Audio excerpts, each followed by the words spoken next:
আগামী নির্বাচন তত্ত্বাবধায়ক বা নির্দলীয় সরকারের অধীনে হচ্ছে বলে মন্তব্য করেছেন আইনমন্ত্রী। দুপুরে সচিবালয়ের নিজ কার্যালয়ে আপিল বিভাগের পঞ্চদশ সংশোধনী নিয়ে রায়ের প্রতিক্রিয়ায় আইনমন্ত্রী এ মন্তব্য করেন।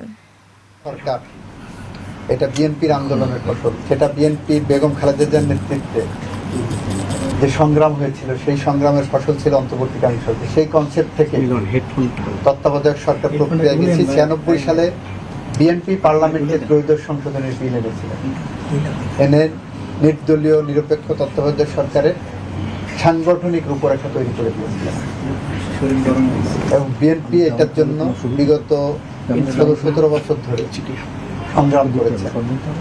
বেগম খালেদা জিয়ার নেতৃত্বে দেশ বাঁচাও মানুষ বাঁচাও যে স্লোগান দিয়ে আমরা নিরন্তর সংগ্রামের পথে হেঁটেছিলাম, সেই পথে হাঁটার মুখ্য লক্ষ্য ছিল যে আমার ভোট আমি দেব, যাকে খুশি তাকে দেব, এবং সেই প্রক্রিয়ায় ফেরার জন্য তত্ত্বাবধায়ক সরকারের বিকল্প কোনো পথ ছিল না।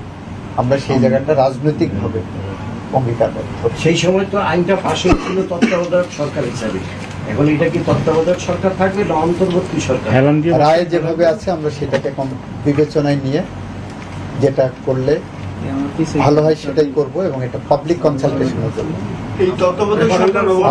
আপনারাও সেটার পার্ট হবেন। এই সংশোধনী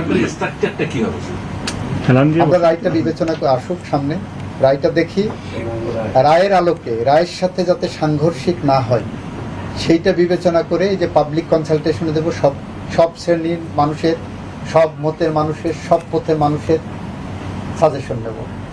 এই ক্ষেত্রে কি আপনার গণভোটের যে রায়টা আছে ওটা আমরা রায়টা পর্যালোচনা করে পদক্ষেপ নেব।